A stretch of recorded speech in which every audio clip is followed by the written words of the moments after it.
I That's think we're here. I think it's yes, it's begun. We're here. Hello, everyone. Welcome to the fourth Shakespeare live reading here in lockdown from Default Theatre. This is a Midsummer night stream done at the perfect time of Midsummer. I was going to look outside and see like a nice summery day, but it's actually really windy here.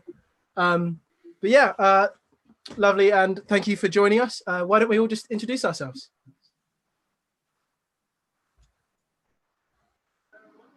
Hello, I'm Caleb, and I'm playing Oberon. Hi, my name's Bex, and I'm playing Titania. Hi, my name is Matt, and I'm playing Lysander. Hello, my name's Kiran, and I'm playing Demetrius. Hi, I'm Juliette, and I'm playing Hermia. Hi, I'm Monique, and I'm playing Helena. Hello, my name's Kyan, and I'll be playing Puck and Philostrate. Hi, I'm Patrick. I'll be playing Quince and Egeus. Hi, I'm Lucinda, and I'll be playing Hippolyta and Fairy. Hi, I'm Luke, and I'll be playing Theseus. Hello, I'm Johnny, and I'll be playing Bottom. Hi, I'm Harry, and I'll be playing Snout and Peaseblossom. Hi, I'm Oli, and I'll be playing Snug and Moth. Hi, I'm Clara, and I'll be playing Starveling and Mustard Seed. Hi, I'm Fred, and I'm playing Flute and Cobweb. Wonderful. So, shall we begin? Act 1, Scene 1, Athens, the Palace of Theseus. Enter Theseus, Hippolyta, and attendants. Now, fair Hippolyta, our nuptial hour draws on apace. 4 happy days brings in another moon, but oh, methinks how slow this old moon wanes. 4 days will quickly steep themselves in night. 4 nights will quickly dream away the time. And then the moon, like to a silver bow, new bent in heaven, shall behold the night of our solemnities. Hippolyta, I wooed thee with my sword and won thy love doing thee injuries. But I will wed thee in another key, with pomp, with triumph, and with revelling. Enter Egeus and his daughter Hermia with Lysander and Demetrius. Happy be Theseus, our renowned Duke. Thanks, good Egeus. What's the news with thee? Full of vexation come I, with complaint against my child, my daughter Hermia. Stand forth, Demetrius, my noble lord. This man hath my consent to marry her. Stand forth, Lysander, and my gracious Duke. This man hath bewitched the bosom of my child. Thou, Lysander, thou hast given her rhymes and interchanged love tokens with my child. Thou hast by moonlight at her window sung with feigning voices verses of feigning love. With cunning hast thou filched my daughter's heart, turned her obedience, which is due to me, to stubborn harshness. And my gracious Duke, be it so she will not here before your grace consent to marry with Demetrius. I beg the ancient privilege of Athens, as she is mine, I may dispose of her, which shall be either to this gentleman or to her death, according to our law immediately provided in that case. What say you, Hermia? Be advised, fair maid, to your father, he should be a god to you, one that composed your beauties, yea, and one to whom you are but as a form in wax, by him imprinted and within his power to leave the figure or disfigure it. Demetrius is a worthy gentleman. So is Lysander. In himself he is, but in this kind, wanting your father's voice, the other must be held the worthier. I would my father looked but with his eyes. Rather your eyes must with his judgment look. I do entreat your grace to pardon me. I know not by what power I am made bold, nor how it may concern my modesty in such a presence here to plead my thoughts. But I beseech your grace that I may know the worst that may befall me in this case, if I refuse to wed Demetrius. Either to die the death, or to abjure forever the society of men. Therefore, fair Hermia, question your desires. Know of your youth, examine well your blood, whether, if you yield not to your father's choice, you can endure the livery of a nun, for I, to be in shady cloister mewed, to live a barren sister all your life. chanting faint hymns to the cold, fruitless moon. So will I grow, so live, so die, my lord, ere I will my virgin patent up, and his lordship, whose unwished yoke my soul consents not to give sovereignty. Take time to pause, and by the next new moon, the sealing day betwixt my love and me, for everlasting bond of fellowship, upon that day, either prepare to die for disobedience to your father's will, or else to wed Demetrius as he would, or on Diana's altar to protest for austerity and single life. Relent, sweet Hermia, and Lysander yield thy crazed title to my certain right. You have her father's love, Demetrius. Let me have Hermia's. Do you marry him? Scornful Lysander, truth he have my love, and what is mine my love shall render him. And she is mine, and all my right of her I do estate unto Demetrius. I am, my lord, as well derived as he, as well possessed. My love is more than his. My fortunes every way as fairly ranked, if not with vantage as Demetrius's, and, which is more than all these boasts can be, I am beloved of beauteous Hermia. Why should not I then prosecute my right? Demetrius, I'll avouch it to his head, made love to Neda's daughter Helena, and won her soul, and she, sweet lady, dotes, devoutly dotes in idolatry upon this spotted and inconstant man.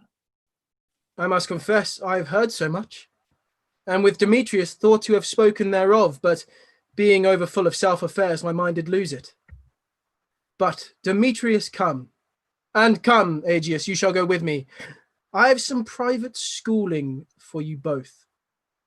For you, fair Hermia, look you arm yourself to fit your fancies to your father's will, or else the law of Athens yields you up, which by no means we may extenuate, to death or to a vow of single life. Come, Hippolyta, or cheer, my love. Demetrius and Egeus, go along. I must employ you in some business against our nuptial and confer with you of something nearly that concerns yourself. With duty and desire, we follow you. Exit all but Lysander and Hermia.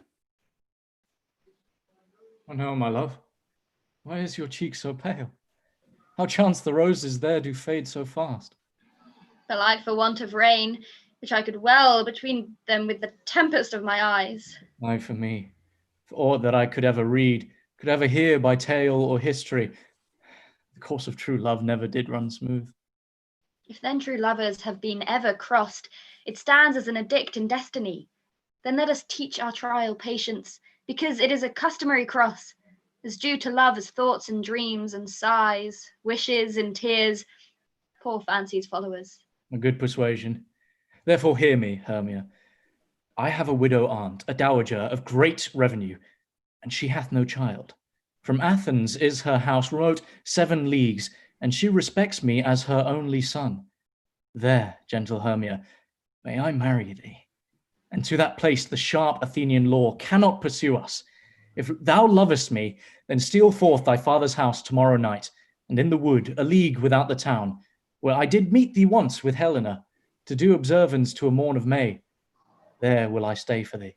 My good Lysander, I swear to thee by Cupid's strongest bow, by his best arrow with the golden head, by all the vows that ever men have broke, in number more than ever women spoke, in that same place thou hast appointed me. Tomorrow truly will I meet with thee. Keep promise, love. Look, here comes Helena. Enter Helena. Godspeed, fair Helena. Whither away? Call you me fair, that fair again, unsay. Demetrius loves your fair, oh happy fair. Sickness is catching, oh were favour so.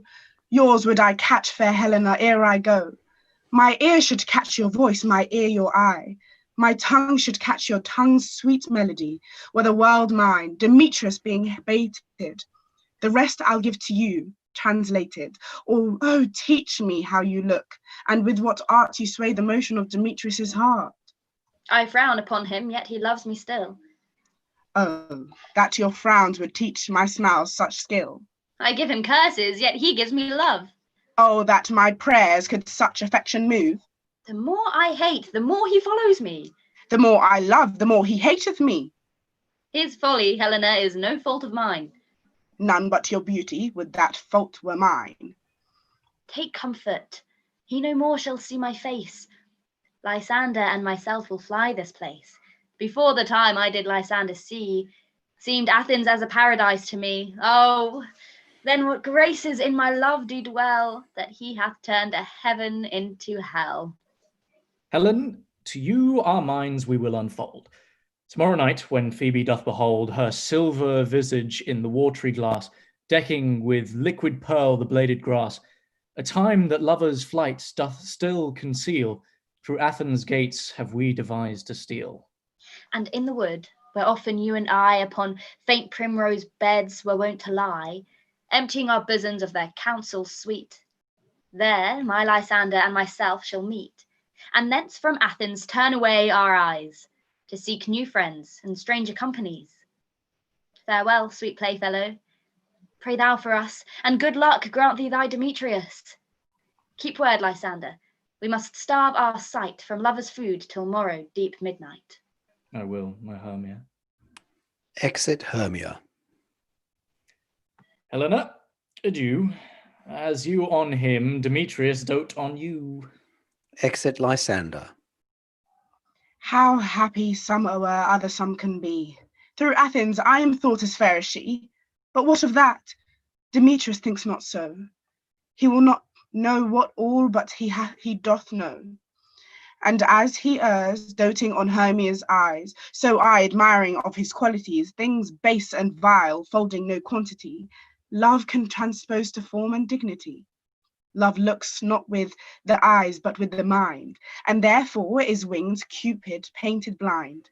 Nor hath love's mind of any judgment taste, wings and no eyes figure unheedy haste, and therefore is love said to be a child, because in choice he is so oft beguiled, as waggish boys in game themselves forswear, so the boy love is perjured everywhere.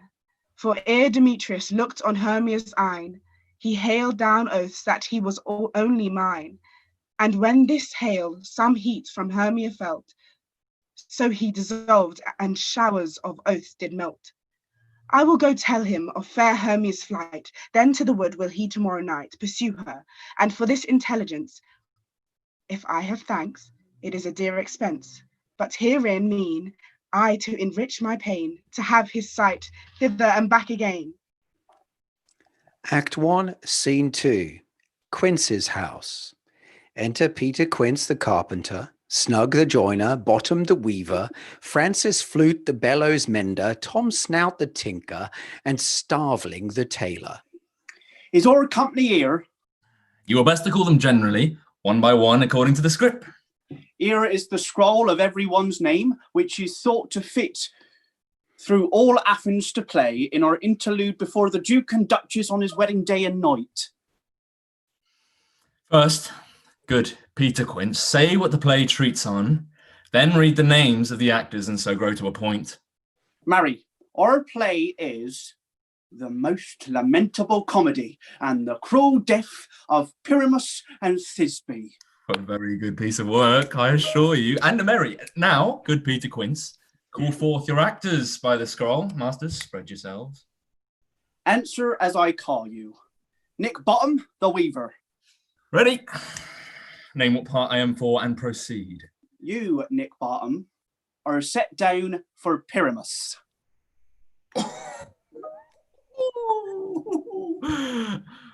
What is Pyramus? Is he a lover or a tyrant? Oh, a lover that kills himself most gallant for love. I will ask some tears in the true performing of it. If I do it, let the audience look to their eyes. I will move storms. I will condole in some measure to the rest. Yet my chief humour is for a tyrant. I can play Hercules rarely, or a part to tear a cat in to make them split.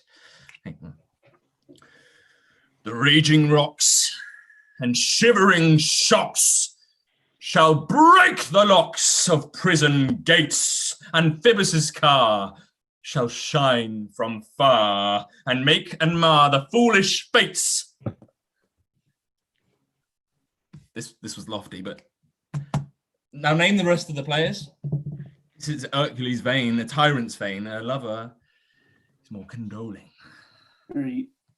Francis Flute, the bellows mender. Peter Quince. Flute, you must take Thisbe on you. What is Thisbe? A wandering knight.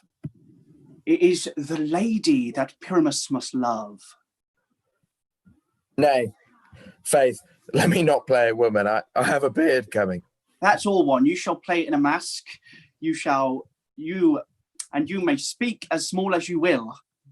And I may hide my face. Let me play Thisbe too. I'll speak in a monstrous little voice, like, Thisbe, Thisbe. Ah, Pyramus, love dear, thy Thisbe dear and lady dear. No. You must play Pyramus and Flute you Thisbe. Well, proceed. Robin Starveling the tailor. Yep, Peter Quince. Robin Starveling, you must play Thisbe's mother. Tom Snout the tinker. Here, Peter Quince. You, Pyramus's father. Myself, Thisbe's father. Snug the joiner, you, the lion's part. And I hope here is a play fitted. Do you have the lion's part written? Pray you if it be give it me, for I am slow of study. You may do it extempore, for it is nothing but roaring. Let me play the lion too. I will roar that I will do any man's heart good to hear me. I will roar that I will make the Duke say, let him roar again. Let him roar again. If you should do it too terribly, you would fright the Duchess and the ladies, and they would shriek. And that were enough to have us all hanged.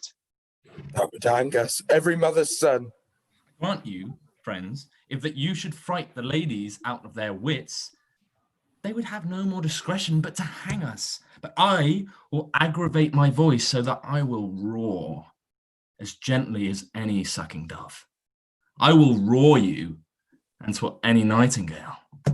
You can play no part but Pyramus, for Pyramus is a sweet-faced man, a proper man, as one shall see in summer's day, a most lovely gentleman-like man. Therefore you must needs play Pyramus. Well, I will undertake it. Masters, here are your parts, and I am to entreat you, request you, and desire you to con them by tomorrow night, and meet me in the palace wood a mile without the town by moonlight.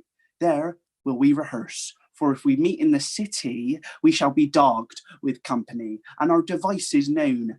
In the meantime, I will draw a bill of properties, such as our play wants. I pray you, fail me not. We will meet, and there we may rehearse most obscenely and courageously. Take pains, be perfect. Adieu. At the Duke's out we meet. Enough. Hold or cut bowstrings. Act 2, Scene 1, a wood near Athens. A fairy and Puck enter from opposite sides. How now, spirit, whither wander you? Over hill, over dale, through brush, through briar, over park, over pale, through flood, through fire. I do wander everywhere, swifter than the moon's sphere, and I serve the fairy queen, to dew her orbs upon the green. The cowslips tall her pensioners be, in their gold coats spots you see. Those be rubies, fairy favours. In those freckles live their savours. I must go seek some dewdrops here, and hang a pearl in every cowslip's ear. Farewell, thou lob of spirits, I'll be gone. Our queen and all her elves come here anon. The king doth keep his revels here tonight. Take heed, the queen come not within his sight. For Oberon is passing, fell and wrath, because that she has her attendant hack, a lovely boy, stolen from an Indian king. She never had so sweet a changeling, and jealous Oberon would have the child, knight of his train, to trace the forests wild. But she perforce withholds the loved boy, crowns him with flowers and makes him all her joy. And now, They never meet in grove or green, by fountain clear or spangled starlight sheen. But they do square, and that all their elves for fear creep into acorn cups and hide them there. Either I mistake your shape and making quite, or else you are that shrewd and knavish sprite, called Robin Goodfellow. Are not you he that frights the maidens of the villagery, skim milk, and sometimes labour in the quern, and bootless make the breathless housewife churn, and sometime make the drink to bear no balm? Mislead night wanderers, laughing at their harm? Those that hobgoblin call you, and sweet Puck. You do their work, and they shall have good luck. Are not you he? Thou speakest all right. I am that merry wanderer of the night. I jest to Oberon to make him smile, when I a fat and bean-fed horse beguile, neighing in lightliness of filly foal. The wisest aunt, telling the saddest tale, sometimes for 3-foot stool mistaketh me, and I slip from her bum, down doubles she, and Taylor cries, and falls into a cough, and then the whole choir hold their hips and laugh, and waxen in their mirth and knees and swear, a merrier hour was never wasted there. But room fairy, here comes Oberon. And here my mistress, would that he were gone. Enter from one side Oberon with his fairies, from the other Titania with hers. All met by moonlight, proud Titania. What, jealous, Oberon? Fair skip hence, I have forsworn his bed and company. Be written, am not I thy lord? Then I must be thy lady. Why art thou here, come from the farthest steppe of India? But that, forsooth, the bouncing Amazon, your buskinged mistress and your warrior love, to Theseus must be wedded, and you come to give their bed joy and prosperity. How canst thou thus for shame, Titania, glance at my credit with Hippolyta, knowing I know thy love to Theseus? These are the forgeries of jealousy, and never since the middle summer's spring met we on hill, in dale, forest, or mee, by paved fountain or by rushy brook, or in the beached margent of the sea, to dance our ringlets in the whistling wind. But with thy brawls thou hast disturbed our sport. Therefore the winds, piping to us in vain, as in revenge have sucked up from the sea contagious fogs, which falling in the land have every pelting river made so proud that they have overborne their continents. The ox hath therefore stretched his yoke in vain. The ploughman lost his sweat, and the green corn hath rotted ere his youth attained a beard. The fold stands empty in the drowned field. The crows are fatted with the murrian flock. The 9 men's morris is filled up with mud, and the quaint mazes in the wanton green for lack of tread are undistinguishable. The human mortals want their winter here. No night is now with hymn or carol blessed. Therefore the moon, the governess of floods, pale in her anger, washes all the air that rheumatic diseases do abound. And through this distemperature we see the seasons alter. Hoary-headed frosts fall in the fresh lap of the crimson rose, and on old Hyam's thin and icy crown an odorous chaplet of sweet and summer buds is, as in mockery, set. The spring, the summer, the childing autumn, angry winter change their wonted liveries, and the mazed world, by their increase, now knows not which is which. And this same progeny of evils comes from our debate, from our dissension. We are their parents and original. Do you amend it then? It lies in you. Why should Titania cross her Oberon? I do but beg a little changeling boy to be my henchman. Set your heart at rest. The fairyland buys not the child of me. His mother was a votress of my order, and in the spiced Indian air by night, full often hath she gossiped by my side, and sat with me on Neptune's yellow sands, marking the embarked traders on the flood, when we have laughed to see the sails conceive and grow big-bellied with the wanton wind, which she, with pretty and with swimming gait following, her womb then rich with my young squire would imitate, and sail upon the land to fetch me trifles, and return again as from a voyage rich with merchandise. But she, being mortal, of that boy did die, and for her sake I do rear up her boy, and for her sake I will not part with him. How long within this wood intend you stay?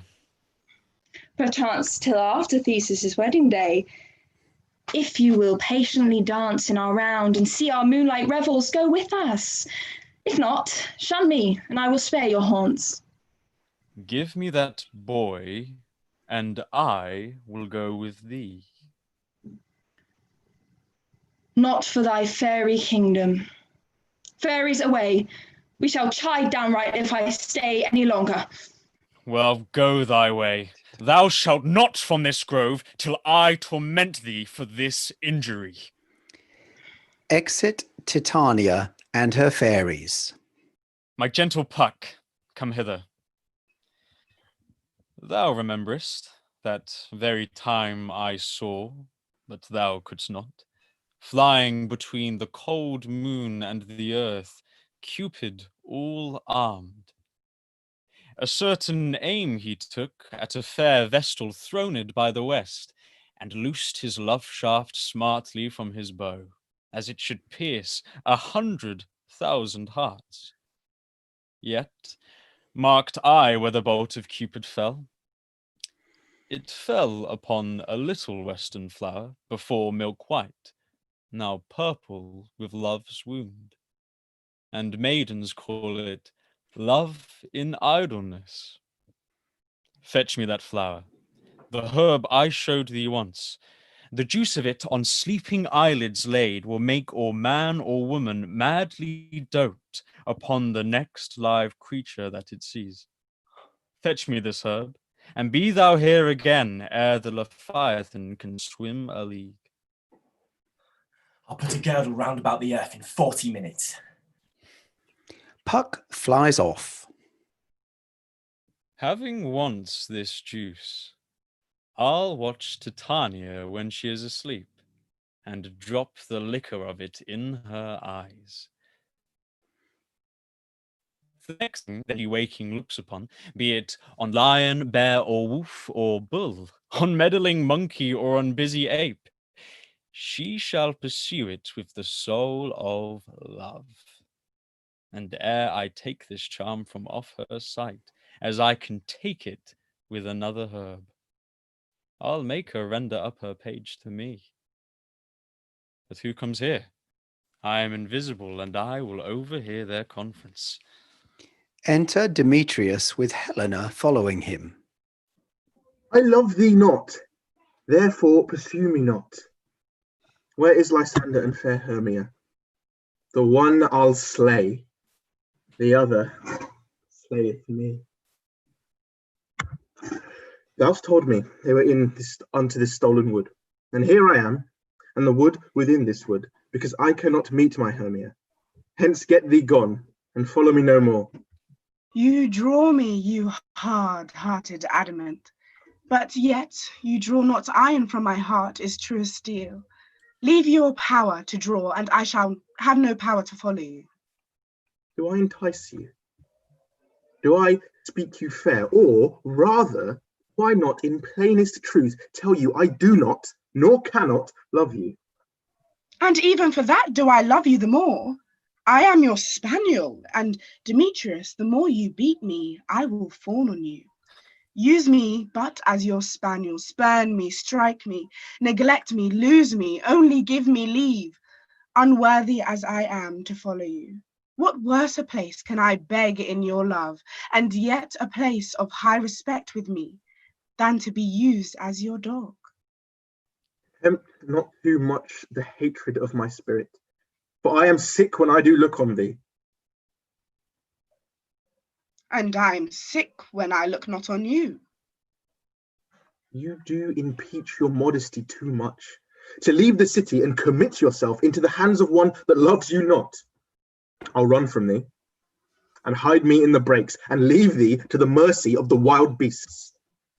The wildest hath not such a heart as you. I will not stay for thy questions. Let me go. Or, if thou follow me, do not believe, but I shall do thee mischief in the wood.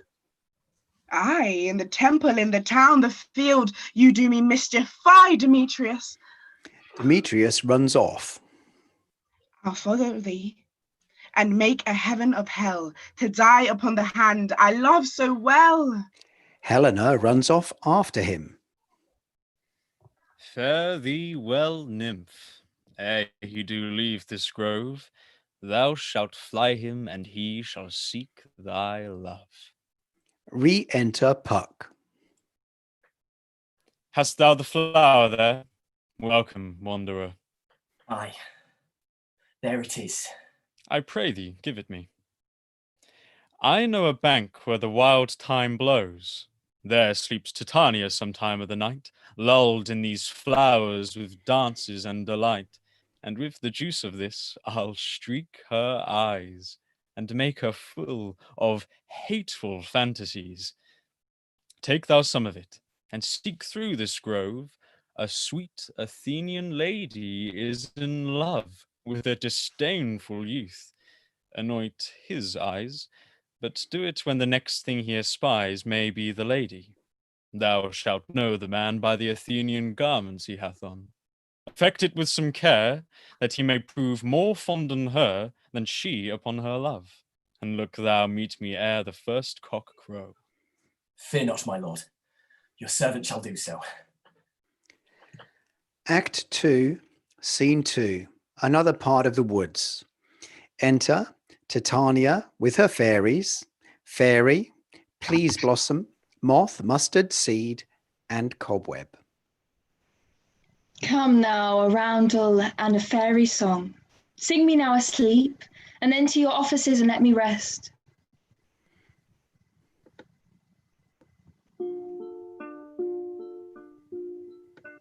You spotted snakes with double tongue, thorny hedgehogs be not seen, newts and blind worms do no wrong. Come not near our fairy queen, Philomel with melody, singing our sweet lullaby, la la la la lullaby, la la la la lullaby. Never harm, no spell, no charm, come our lovely lady nigh, so good night, with lullaby. Hence, away, now all is well, one stand aloof, sentinel. Exit the fairies. Titania sleeps. Enter Oberon. He squeezes the juice on Titania's eyelids.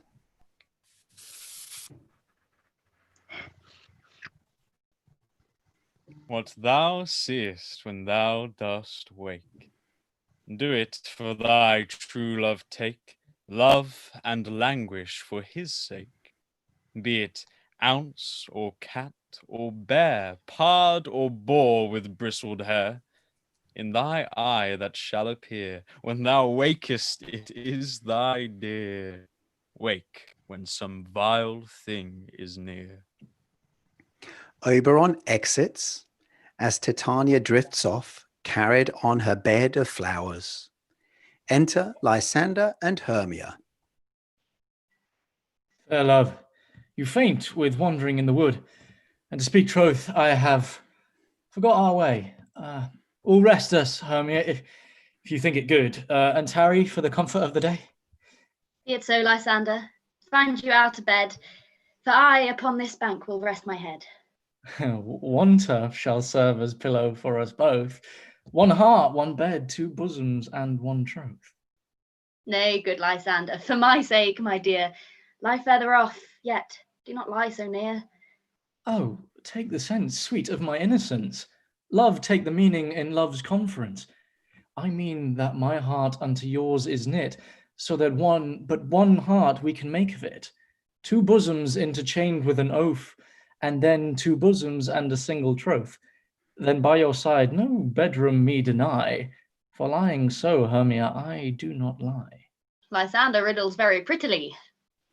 Now much beshrew my manners and my pride, if Hermia meant to say Lysander lied. But, gentle friend, a love and courtesy lie further off in human modesty. Such separation as well may be said, because becomes a virtuous bachelor and a maid. So far be distant, and good night, sweet friend. Thy love ne'er alter till thy sweet life end. Amen. Amen to that fair prayer, say I. And then end life when I end loyalty. Here is my bed. Sleep, give thee all his rest. With half that wish, the wisher's eyes be pressed. The lovers fall asleep. Enter Puck. Through the forest I have gone, but Athenian found I none, on whose eyes I might approve this flower's force in stirring love. Night and silence. Who is here? Weeds of Athens he doth wear. This is he, my master said, despised the Athenian maid. And hear the maiden sleeping sound on the dank and dirty ground. Pretty soul, she does not lie near this lack love, this kill courtesy. Churl, upon thy eyes I throw all the power of this charm doth owe. When thou wakest, let love forbid, sleep his seat on thy eyelid. So awake when I am gone, for I must now to Oberon. Puck exits. Enter Demetrius and Helena, running. Stay, though thou kill me, sweet Demetrius. I charge thee hence, and do not haunt me thus. Oh, will thou leave me, darkling, leave me, do not so. Stay on thy peril, I alone will go. Demetrius runs off again. I am out of breath in this fond chase. Happy is Hermia, wheresoe'er she lies, for she hath blessed and attractive eyes. How came her eyes so bright? Not with salt tears. If so, my eyes are oftener washed than hers. No, I am as ugly as a bear, for beasts that meet me run away for fear. Therefore no marvel though Demetrius do as a monster fly my presence thus. What wicked and dissembling glass of mine made me comparing with Hermia's free inic? But who is here? Lysander on the ground, dead or asleep. I see no blood, no wound. Lysander, if you live, good sir, awake.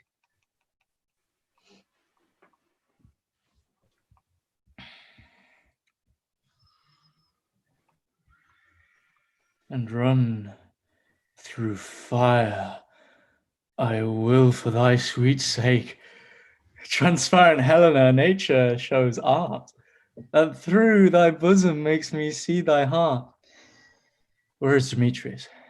Oh, how fit a word is that vile name to perish on my sword. Do not say so, Lysander, say not so. What though he love your Hermia, Lord, what though? Yet Hermia still loves you, then be content. Content with Hermia? No, I do repent the tedious minutes I with her have spent. Not Hermia, but Helena I love. Who will not change a raven for a dove? The will of man is by his reason swayed, and reason says you are the worthier maid. Things growing are not ripe until their season, so I, being young, till now ripe not to reason, and touching now the point of human skill, reason becomes the marshal to my will, and leads me to your eyes where I overlook love stories written in love's richest book. Wherefore was I to this keen mockery born? When at your hands did I deserve this scorn? Isn't it enough? Is it not enough, young man, that I did never, no, nor never can, deserve a sweet look from Demetrius's eye? But you must flout my insufficiency. Good troth, you do me wrong, good south you do, in such disdainful manner me to woo. But fare you well. Perforce I must confess, I thought you, lord, of more true gentleness. Oh, that a lady of one man refused should of another therefore be abused. Helena storms off. She sees not Hermia.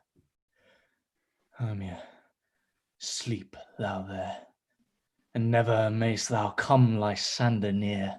For as a surfeit of the sweetest things, the deepest loathing to the stomach brings. For as tie heresies that men do leave are hated most of those they did deceive. So thou, my surfeit and my heresy, of all be hated but the most of me. And all my powers address your love and might, to honour Helen and to be her knight. Lysander exits.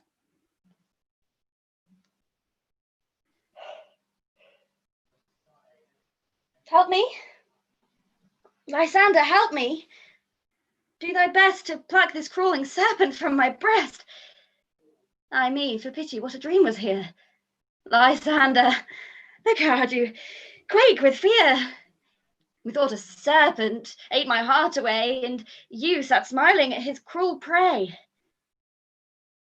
Lysander? What? Removed? Lysander! Lord! What, out of hearing?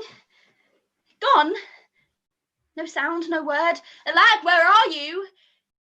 Speak, and if you hear, speak of all loves. I swoon almost with fear. No? Then I will perceive you all not nigh. Either death or you I'll find immediately. Act 3, Scene 1. Another part of the woods. Enter Quince, Snug, Bottom, Flute, Snout, and Starveling. Are we all met? Pat, Pat, and here's the marvellous convenient place for our rehearsal. This green plot shall be our stage, this hawthorn brake our tiring house, and we will do it in action as we will do it before the Duke. What sayest thou, Bullybottom? There are things in this comedy of Pyramus and Thisbe that will never please. First, Pyramus must draw a sword to kill himself, which the ladies cannot abide. How answer you that? By lacking a parlous fear. I believe we must leave the killing out when all is done. Oh, wait, I have a device to make all well. Write me a prologue, and let the prologue seem to say we will do no harm with our swords, and that Pyramus is not killed indeed, and for the more better assurance, tell them that I, Pyramus, am not Pyramus, but Bottom the Weaver. This will put them out of fear. Well, we will have such a prologue, and it shall be written in 8 and 6. No. Make it 2 more. Let it be written in 8 and 8. Will not the ladies be afeard of the lion? Well, I fear it, I promise. Masters, you ought to consider with yourselves to bring in, God shield us, a lion among ladies is a most dreadful thing. For there is not a more fearful wild fowl than your lion living, and we ought to look to it. Therefore, another prologue must tell he's not a lion. Nay, you must name his name, and half his face must be seen through the lion's neck, and he himself must speak through, saying thus, or to the same effect, ladies, or fair ladies, I would wish you not to fear, not to tremble, my life for yours. If you think I come hither as a lion, it were pity of my life. No, I am no such thing. I am a man as other men are. And there, indeed, let him name his name, and tell them plainly he is Snug the Joiner. Well, it shall be so. But there is two hard things. That is, to bring the moonlight into a chamber. For you know, Pyramus and Thisbe met by moonlight. Does the moon shine the night we play our play? A calendar. A calendar. Look in the almanac. Come on. Find out moonshine. Find out moonshine. Oh, yes, it doth shine that night. Why? Then may you leave a casement of the great chamber window where we play open, and the moon may shine in at the casement. Aye. Or else one must come in with a bush of thorns and a lantern. And say she comes to disfigure or to present the person of moonshine, then there in another thing we must have a wall in the great chamber. For Pyramus and Thisbe, says the story, did talk through the crack of the wall. You can never bring in a wall. What say you, Bottom? Some man or other must present wall, and let him have some plaster to signify wall, and let him hold his fingers thus, and through that cranny shall Pyramus and Thisbe whisper. If that may be, then all is well. Come, sit down, every mother's child, and rehearse your parts. Pyramus, you begin. When you have spoken your speech, enter into that break, and so every one according to his cue. Enter Puck, hiding. What hempen homespuns do we have swaggering here? So near the cradle of the fairy queen. What? A plate award? I'll be an auditor. An actor too, perhaps, if I see cause. Speak, Pyramus. Thisbe, stand forth. Thisbe, the flowers of Egeus savours sweet. Outdoors. Odours savours sweet. So hath thy breath, my dearest Thisbe, dear. But hark, a voice. Stay thou but here a while, and by I will to thee appear. Bottom exits dramatically. A stranger Pyramus than ever played here.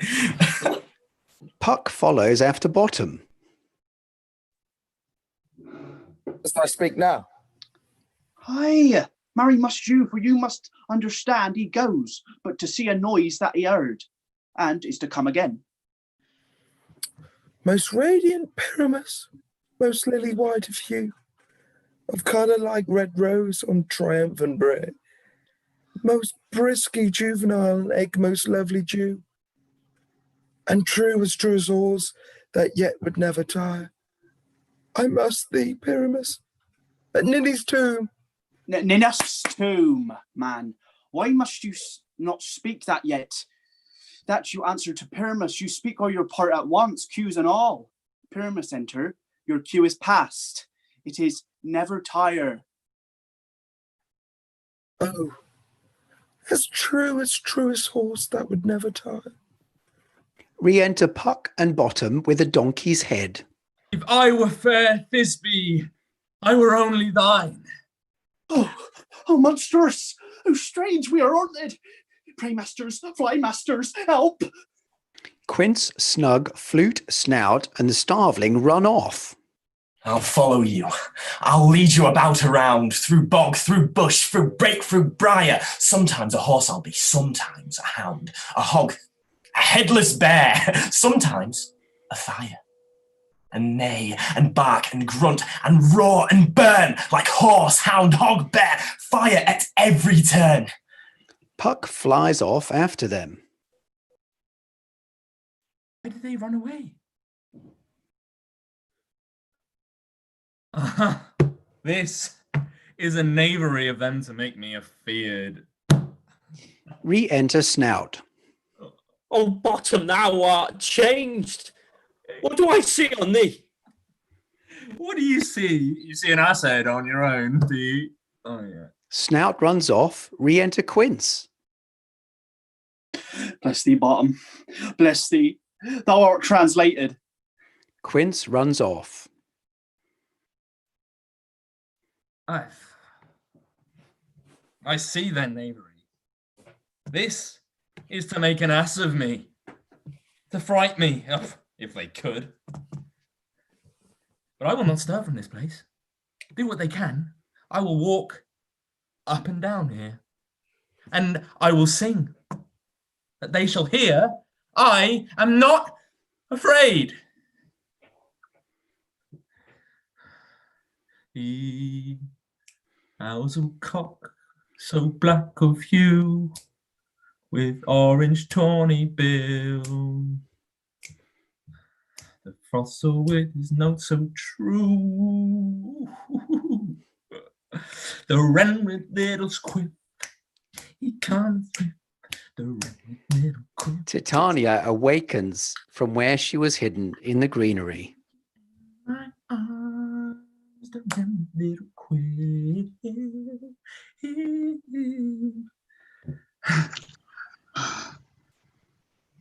Oh, what angel wakes me from my flowery bed? I pray thee, gentle mortal, sing again.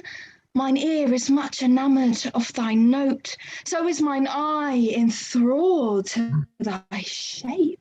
And thy fair virtues force perforce doth move me on the first view to say, to swear, I love thee.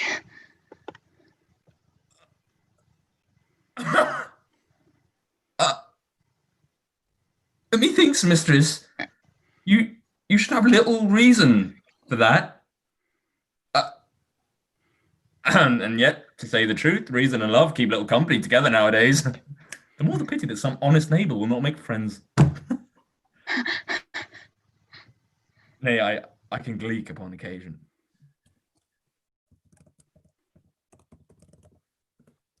Oh, thou art as wise as thou art beautiful. Not so, neither, no. But if I had wit enough to get out of this wood, I have enough to serve mine own turn. Out of this wood do not desire to go. Thou shalt remain here, whether wilt or no. I am spirit of no common rate. The summer still doth tend upon my state, and I do love thee, therefore go with me. I'll give thee fairies to attend on thee, and they shall fetch thee jewels from the deep. Thou on pressed flowers dost sleep, and I will purge thy mortal grossness, so that thou shalt like an airy spirit go. Peaseblossom, cobweb, moth, and mustard seed. Enter Peaseblossom, cobweb, moth, and mustard seed. Ready? And I. And I. Where shall we go? Be kind and courteous to this gentleman. Hop in his walks and gambol in his eyes. Feed him with apricots and dewberries, with purple grapes, green figs and mulberries, the honey bag, steal bumblebees, and for night tapers crop their waxen thighs, and light them at the fiery glowworm's eyes, to have my love to bed and to rise, and pluck the wings from painted butterflies, to fan the moonbeams from his sleeping eyes. Nod to him, elves, and do him courtesies. Hail, mortal! Hail! Hail! Hail! I cry your worship's mercy heartily. I beseech your worship's name. Cobweb. I shall desire you of more acquaintance, good Master Cobweb. If I cut my finger, I shall make bold with you. Your name, honest gentleman? Peaseblossom. Ooh, I pray you, commend me to Mistress Squash, your mother, and to Mistress Peascod, your father. Good Master Peaseblossom, I shall desire you of more acquaintance too. Your name, I beseech you, lady. Mustard seed. Oh, good Mistress Mustard Seed. I know your patience well. That same cowardly, giant-like ox beef that devoured many a gentleman of your house, I promise you, your kindred had my eyes water ere now. I desire your more acquaintance, good Mistress Mustard Seed. Come, wait upon him, lead him to my bower. The moon, methinks, looks with a watery eye, and when she weeps, weeps every little flower, lamenting some enforced chastity. Tie up my love's tongue, bring him silently. There will now be a 10-minute intermission.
Act 3, Scene 2, another part of the woods.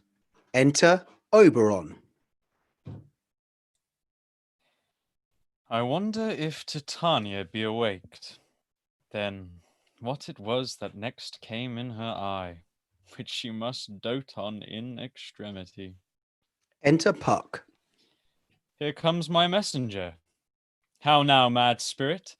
What night rule now about this haunted grove? My mistress with a monster is in love, near to her close and consecrated bower, while she was in her dull and sleeping hour, a crew of patches, rude mechanicals, that work for bread upon the Athenian stools, were met together to rehearse a play, intended for the great Theseus' nuptial day. The shallowest thick skin of that barren sort, who Pyramus presented, in their sport, forsook his scene and entered in a break. When I did him at this advantage take, and as his knoll I fixed on his head, anon his Thisbe must be answered. And forth my mimic comes, so at his sight away his fellows fly, and at our stamp here over and over one falls. He murder cries, and helps from Athens calls. I led them on this distracted fear, and left sweet Pyramus translated there. When in that moment, so it came to pass, Titania waked and straightforwardly loved an ass. This falls out better than I could devise. But hast thou yet latched the Athenian's eyes with the love juice as I did bid thee to do? I took him sleeping, that is finished too. And the Athenian woman by his side, that when he waked, of force she must be eyed. Enter Hermia and Demetrius. Stand close. This is the same Athenian. This is the woman, but not this the man. Oh, why rebuke you him that loves you so? Lay breath so bitter on your bitter foe. Now I but chide, but I should use thee worse. For thou, I fear, hast given me cause to curse. If thou hast slain Lysander in his sleep, being, shoes in blood, plunge in the deep and kill me too. The sun was not so true unto the day as he to me. Would he have stolen away from sleeping Hermia? Cannot be, but thou hast murdered him. So should a murderer look, so dead, so grim. So should the murdered look, and so should I. Pierced through the heart with your stern cruelty, yet you, the murderer, look as bright, as clear as yonder Venus in her glimmering sphere. What's this to my Lysander? Where is he? Ah, good Demetrius, wilt thou give him me? Rather give his carcass to my hounds. Out, dog! Out, cur! Thou drivest me past the bounds of maiden's patience. Hast thou slain him then? Henceforth be never numbered among men. Ye spend your passion on mispired mood. I am not guilty of Lysander's blood, nor is he dead for aught I can tell. I pray thee, tell me then that he is well. If I could, what should I get therefore? A privilege never to see me more. And from thy hated presence part I so. See me no more, whether he be dead or no. Hermia runs off. There is no following her in this fierce vein. Here, therefore, for a while I will remain. So sorrow's heaviness doth heavier grow. For depth bankrupt sleep doth sorrow owe, which now in some slight measure I will pay, if for this tender here I make some stay. Demetrius lies down and sleeps. What hast thou done? Thou hast mistaken quite, and laid the love juice on some true love's sight. Of thy misprision must perforce ensue some true love turned, and not a false turn true. Then fate overrules that. One man's holding troth, a million fail. Confounding oath and oath. About the wood go swifter than the wind, and Helena of Athens look thou find. All fancy sick she is, and pale of cheer, with sighs of love that costs the fresh blood dear. By some illusion see thou bring her here. I'll charm his eyes against she do appear. I go. Look how I go, swifter than an arrow from a Tartar's bow. Puck flies off. Oberon squeezes the flower of Demetrius's eyes.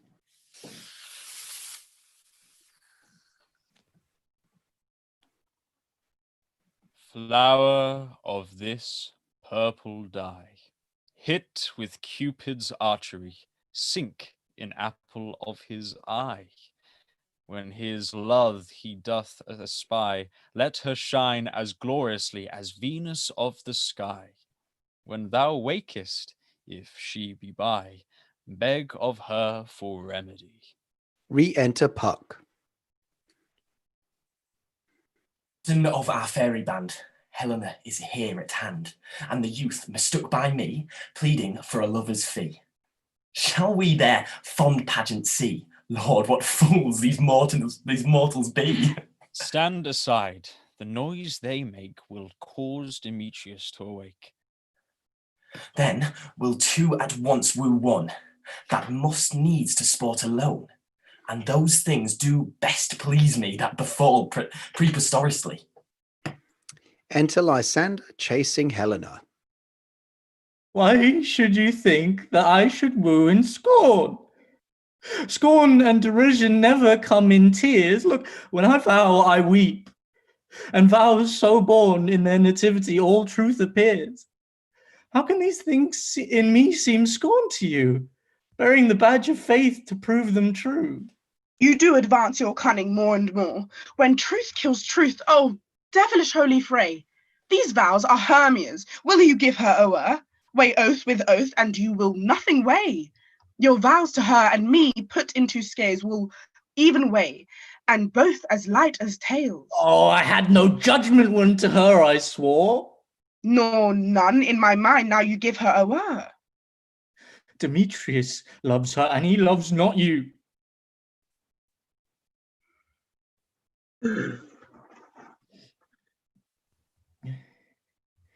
Oh, Helena, goddess, nymph, perfect, divine, to what, my love, shall I compare thine eye?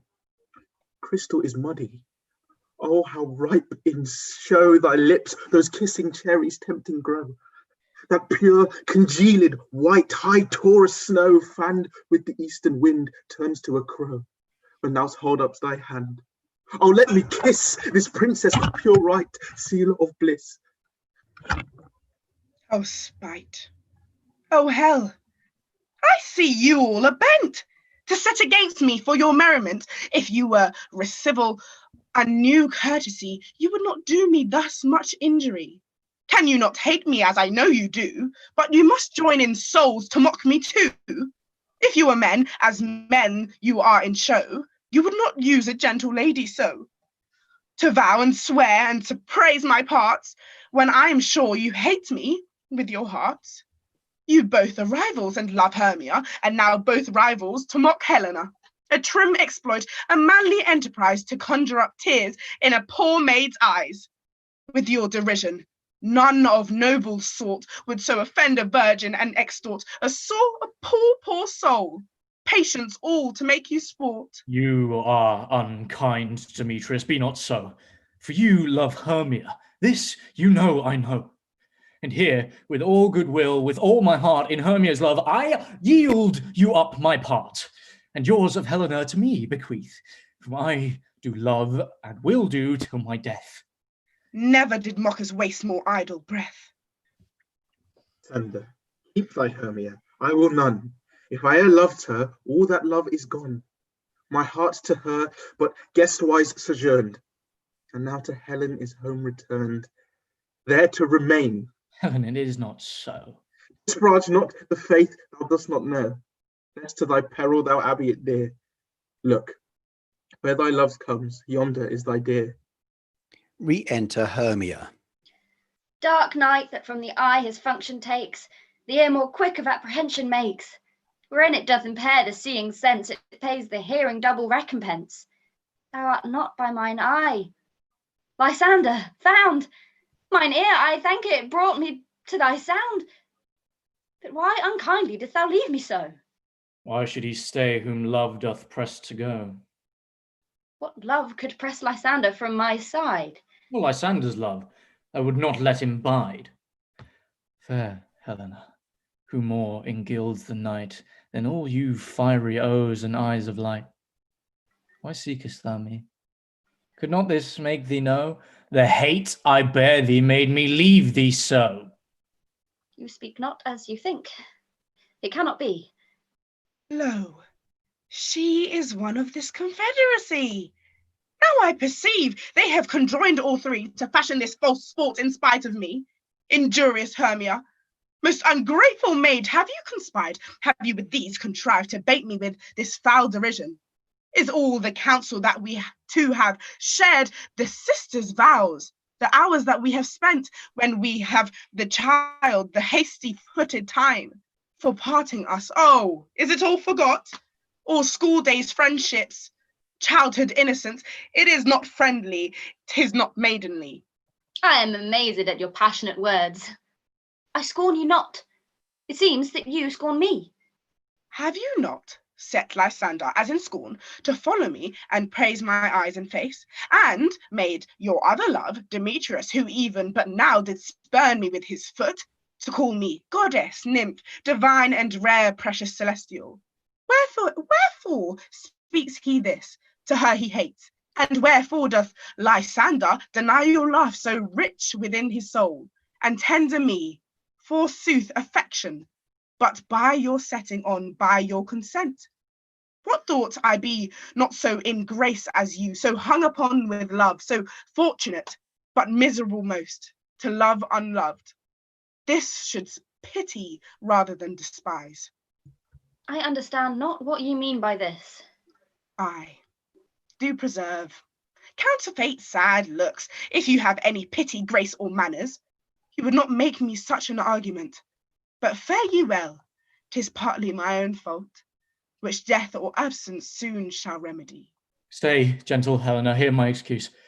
My love, my life, my soul, fair Helena. Oh, excellent. Sweet, do not scorn her so. If she cannot entreat, I can compel.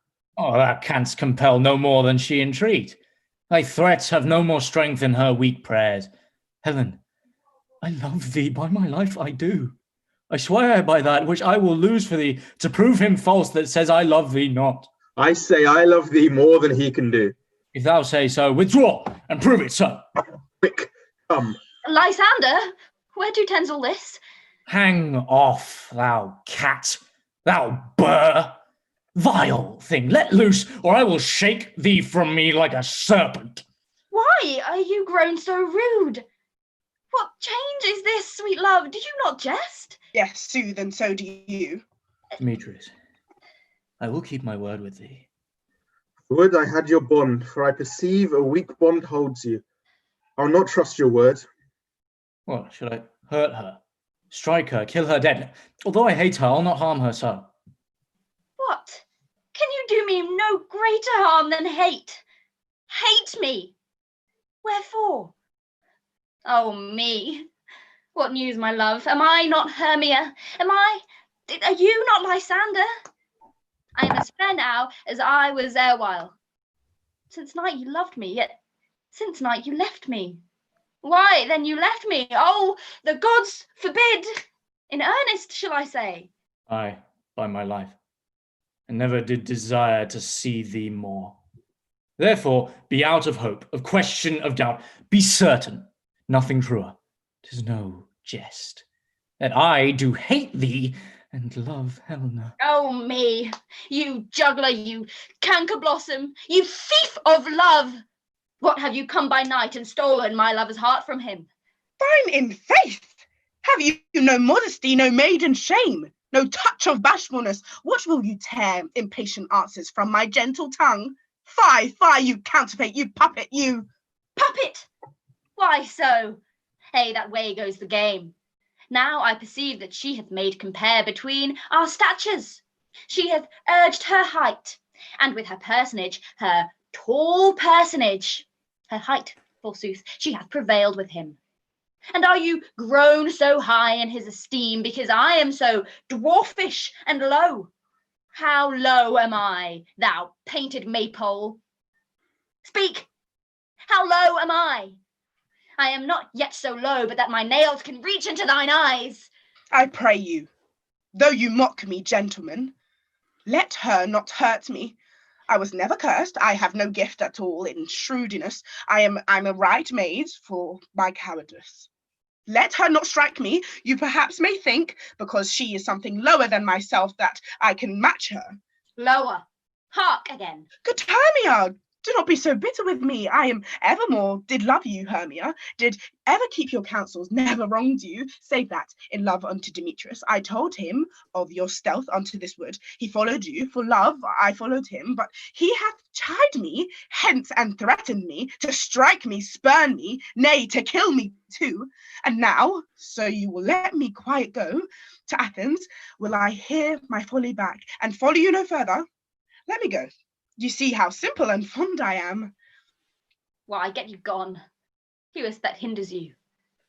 My foolish heart, that I live here behind. What? With Lysander? With Demetrius! Be not afraid. She shall not harm thee, Helena. No, sir, she shall not. Though you take her part. Oh, when she's angry, she is keen and shrewd. She was a vixen when she went to school, and though she be but little, she is fierce. Little again, nothing but low and little. Why will you suffer her to flout me this? Let me come to her. Get you gone, you dwarf. You minimus. You hindering not grass maid. You bead, you acorn. Let her alone. Speak not of Helena. Take not her part. For if thou dost intend never so little show of love to her, thou shalt abide it. No, she holds me not. Now follow, if thou darest. Try who's right, of thine or mine, and is most in Helena. Follow? Nay, I'll go with thee, cheek by jowl. Lysander and Demetrius run off. You, mistress. All this coil is long of you. Nay, go not back. I will not trust you. I no longer stay in your cursed company. Your hands and mine are quicker for a fray. My legs are longer, though, to run away. Helena exits. I am amazed, and know not what to say. Hermia exits. This is thy negligence. Still thou mistakest, or else committest thy knaveries wilfully. Believe me, King of Shadows, I mistook. Did not tell me I should know the man by the Athenian garment he had on. And so far blameless proves my enterprise, that I have anointed an Athenian's eyes. And so far am I glad it did sort. As this their jangling, I seem a sport. Thou seest these lovers seek a place to fight. Hie, therefore, Robin, overcast the night, and lead these testy rivals so astray as one come not within another's way. Like to Lysander sometime frame thy tongue, then stir Demetrius up with bitter wrong, and sometime rail thou like Demetrius. And from each look thou lead them thus, till aware their brows doth counterfeiting sleep, with leaden legs and batty wings doth creep. Then crush this herb into Lysander's eye, whose liquor hath this virtuous property, to take them thence all error with his might, and make his eyeballs roll with wonted sight. When they next wake, all this derision shall seem a dream and fruitless vision, and back to Athens shall the lovers wend, with league whose dates till death shall never end. Whiles I in this affair do thee employ, I'll to my queen and beg her changeling boy, and then I will her charmed eye release from monsters' view, and all things shall be peace. Oberon exits.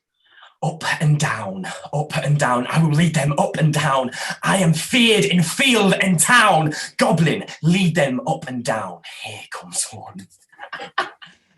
Re-enter Lysander. Puck hides himself and throws his voice. Where art thou, proud Demetrius? Speak thou now. Here, villain, drawn and ready. Where art thou? I will be with thee straight. Follow me, then, to plainer ground. Lysander follows where he heard the voice and runs off. Re-enter Demetrius. Lysander, speak again. Now run away. Now coward art thou fled. Speak. In some bush? Where dost thou hide thy head?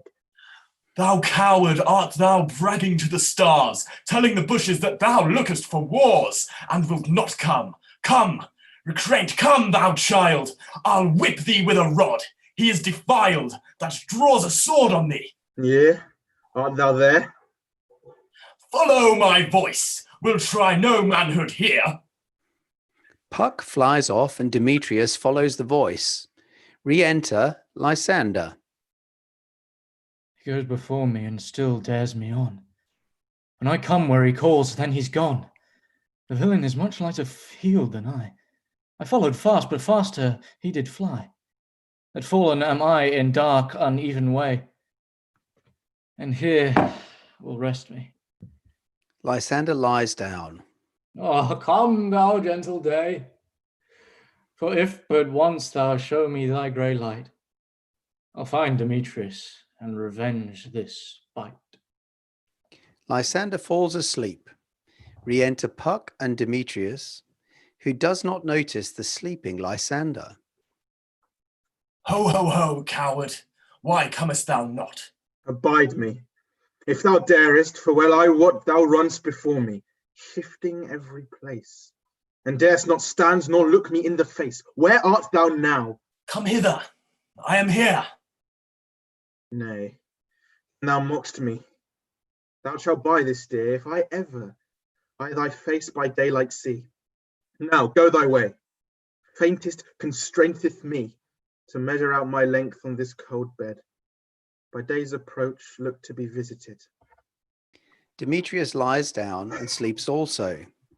Re-enter Helena, not noticing the sleeping boys.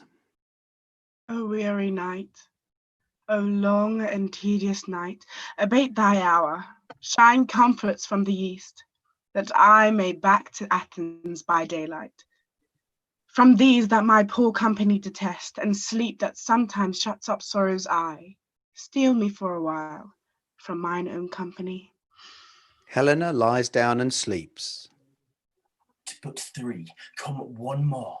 Two of both kinds make up four. Here she comes. Cursed and sad, Cupid is a knavish lad, thus to make poor females mad. Re-enter Hermia, not noticing any of them sleeping.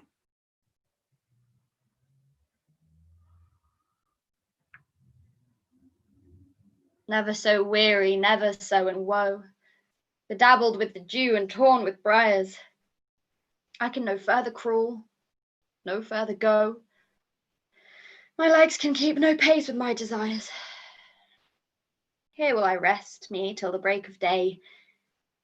Heavens, shield Lysander, if they mean a fray. Hermia, the final of the four, lies down and sleeps. On the ground, sleep sound, I'll apply to your eye gentle lover remedy. Puck squeezes the herb on Lysander's eyes. When thou wakest, thou takest true delight in the sight of thy former lady's eye, and the country proverb known that every man should take his own. In your wakings shall be shown, Jack shall have Jill, naught shall go ill. The man shall have his mare again, and all shall be well. Act 4, Scene 1, The Woods. Enter Titania and Bottom, Fairy, Peaseblossom, Cobweb, Moth, Mustard Seed, and other fairies attending, with Oberon hiding unseen. Come, sit thee down upon this flowery bed, while I thy amiable cheeks do coy, and stick musk roses in thy sleek smooth head, and kiss thy fair large ears, my gentle joy. Where's Peaseblossom? Ready. Scratch my head, Peaseblossom. Where's Monsieur Cobweb? Ready. Monsieur Cobweb, good monsieur. Go get your weapons in your hand and kill me a red hipple tumblebee on the top of a thistle. And, good monsieur, bring me the honey bag and do not fret yourself too much in the action, monsieur. And, good monsieur, have a care the honey bag break not. I would be loath to have you overflowing with a honey bag, senor. Where's Mistress Mustard Seed? Ready? Give me your neef, Mistress Mustard Seed, pray you. Leave your courtesy, good mistress. What's your will? Nothing, good mistress, but to help cavalry cobweb to scratch. I must to the barber's, mistress, for methinks I am marvellously hairy about the face. And I am such a tender ass, if my hair do but tickle me, I must scratch. What thou wilt hear some music, my sweet love? I have a reasonable good ear in music. Let's have the tongs and the bones. Or say, sweet love, what thou dearest to eat.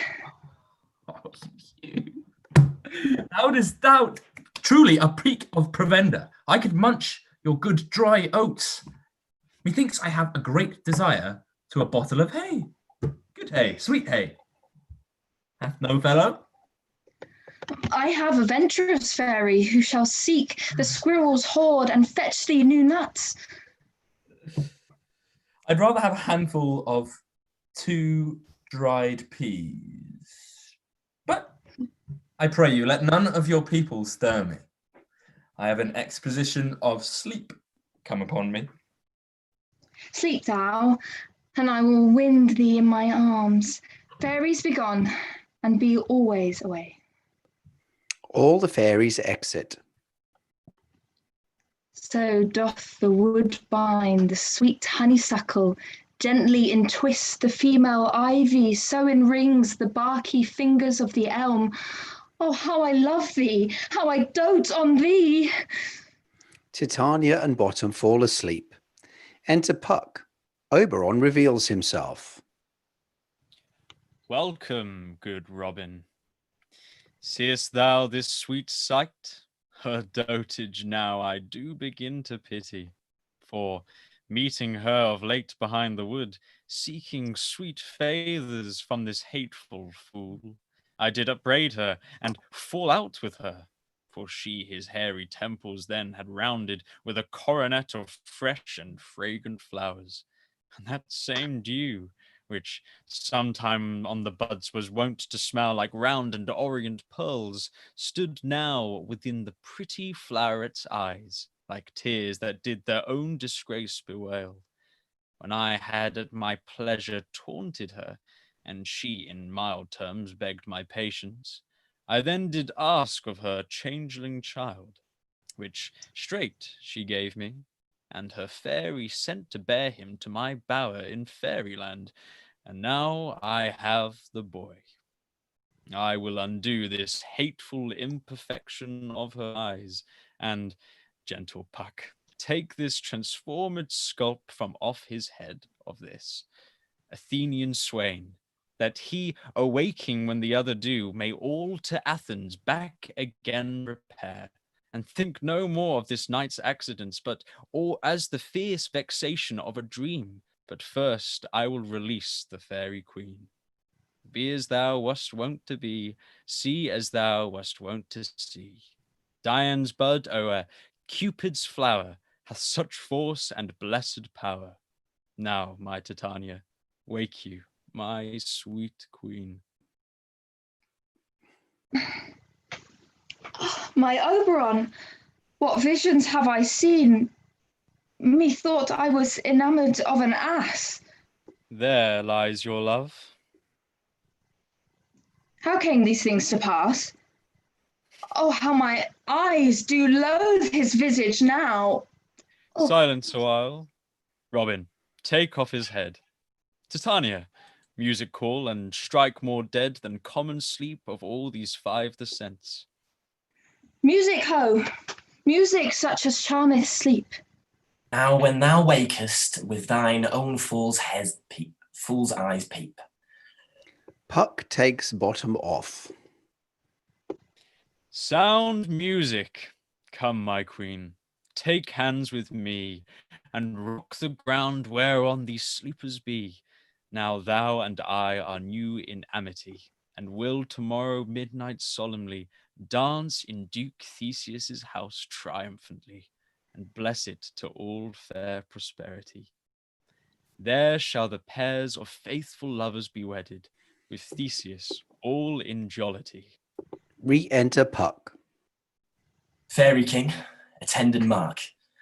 I do hear the morning lark.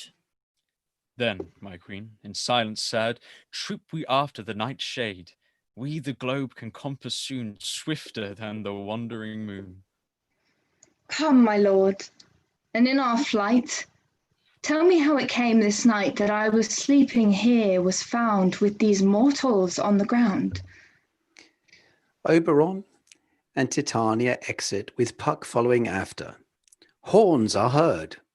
The greenery reveals Lysander, Demetrius, Helena, and Hermia all asleep. Enter Theseus, Hippolyta, and Egeus, and hunters. Go, one of you, find out the forester, for now our observation is performed. And since we have the favour of the day, my love shall hear the music of my hounds. Uncouple in the western valley, let them go. Dispatch, I say, and find the forester. Exit an attendant. We will, fair queen, up to the mountain's top, and mark the musical confusion of hounds and echoes in conjunction. But soft, what nymphs are these? My lord, this is my daughter here asleep, and this Lysander, this Demetrius is, this Helena, old Nadar's Helena. I wonder if they're being here together. No doubt they rose up early to observe the rite of May, and hearing our intent, came here in grace and solemnity. But speak, Egeus, is not this the day that Hermia should give you answer of her choice? It is, my lord. Go, bid the huntsmen wake them with their horns. Horns and shouts are heard. Lysander, Demetrius, Helena, and Hermia wake and start up. Good morrow, friends. Saint Valentine is past. Begin these wood birds but to couple now? Pardon, my lord? I pray you all stand up. I know you two are rival enemies. How comes this gentle concord in the world, that hatred is so far from jealousy? To sleep by hate and fear no enmity. My lord, I shall reply amazedly, half sleep, half waking.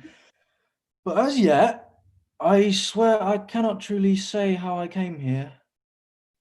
But as I think, for truly would I speak, and now do I bethink me, so it is, I came with Hermia hither. Our intent was to be gone from Athens, where we might without the peril of the Athenian law. Enough, my lord, you have enough. I beg the law upon his head. They would have stolen away, they would, Demetrius. Thereby to have defeated you and me, you of your wife and me of my consent that she would be your wife. My lord, fair Helen told me of their stealth, of this their purpose hither to this wood, and I in fury hither followed them.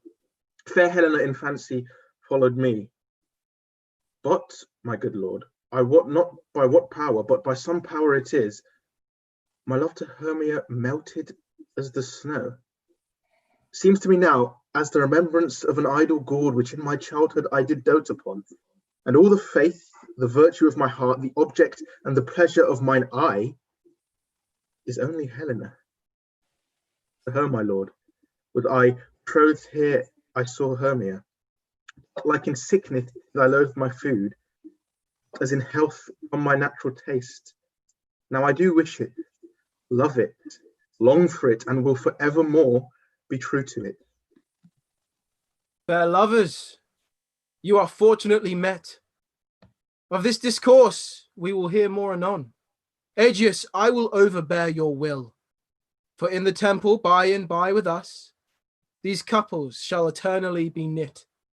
And, for the morning now is something worn, our purposed hunting shall be set aside. Away with us to Athens, 3 and 3. We'll hold a feast in great solemnity. Come, Hippolyta.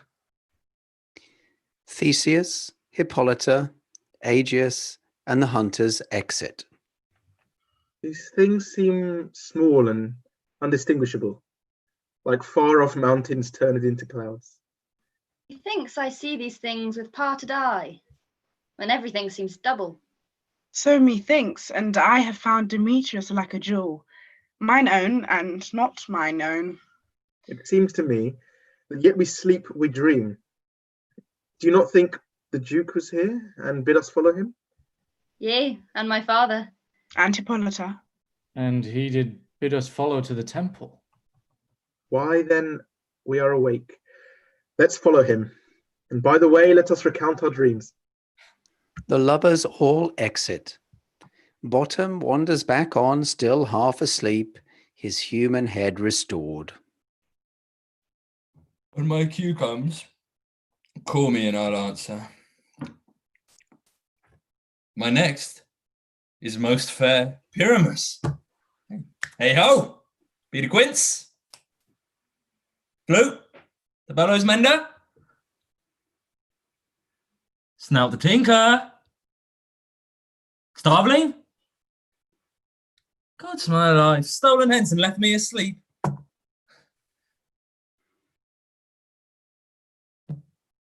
I've had a most rare vision. I had a dream past the wit of man to say what dream it was. No, man is but an ass if he go about to expound this dream. Methought I was... No, there is no man can tell what... Methought I would... I methought... But man is but a patched fool if he will offer to say what methought I had. Yet the eye of man hath not heard, the ear of man hath not seen, man's hand is not able to taste, and his tongue not to conceive, nor his heart to report what my dream was. I will get to Peter Quince, and I will ask him to write a ballad of this dream, and it shall be called Bottom's Dream, because it hath no bottom. And I will sing it in the latter end of a play before the Duke. Peradventure, to make it the more gracious, I shall sing it at her death. Act 4, Scene 2, Quince's house. Enter Quince, Flute, Snout, and Starveling. Have you sent to Bottom's house? Is he come home yet? He cannot be heard of. Out of doubt, he is transported. If he not come, then the play is married. It doth not go forward, doth it? It's not possible. You have not a man in all. Athens able to discharge Pyramus, but he... No, he hath simply the best wit of any handicraft man in Athens. Yea, and the best person too. And he is a very paramour for a sweet voice. You must say paragon. A paramour is, God bless us, a thing of naught. Enter Snug. Masters, the Duke is coming from the temple, and there are 2 or 3 lords and ladies more married.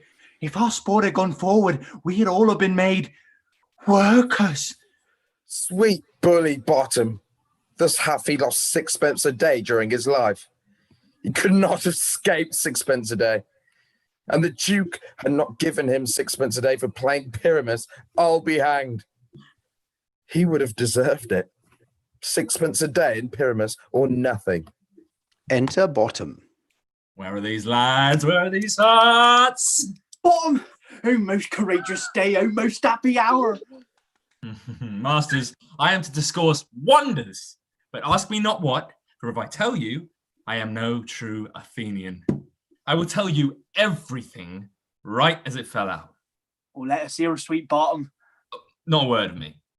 All that I will tell you is that the Duke hath dined. Come on, get your apparel together. Good strings to your beards, new ribbons to your pumps. Meet presently at the palace. Everyone look over their part. For the short and the long is our play is preferred.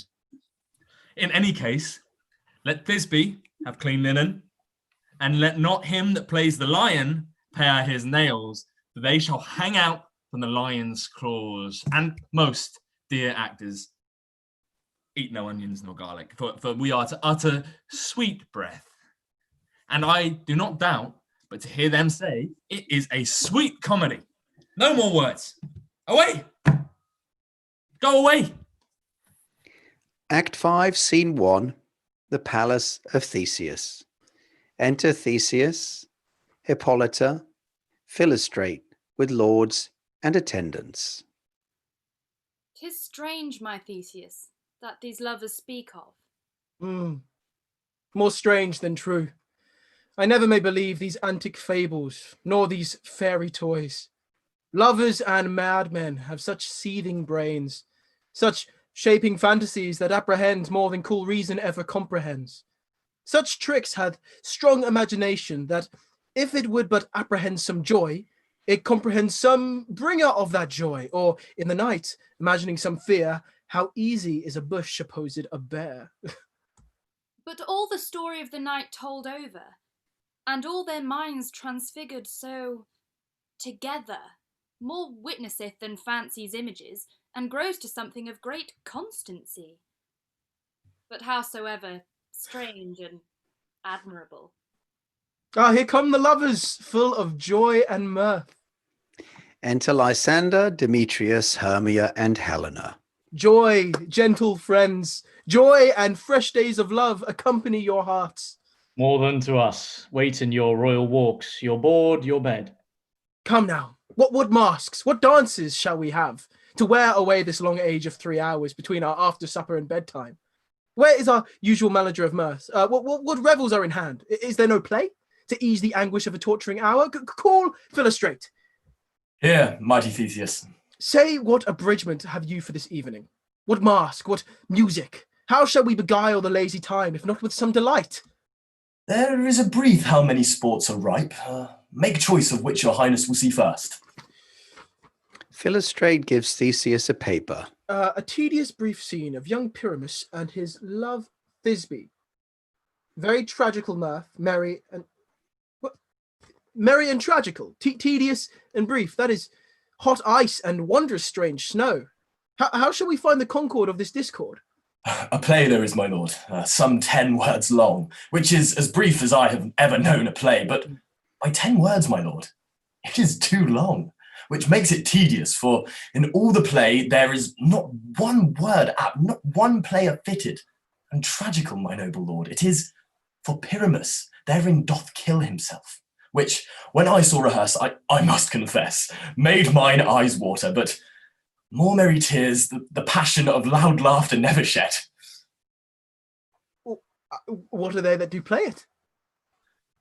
Hard-handed ones that work in Athens here, which never laboured in their minds till now, and now have toiled their unbreathed memories with this same play against your Nubital.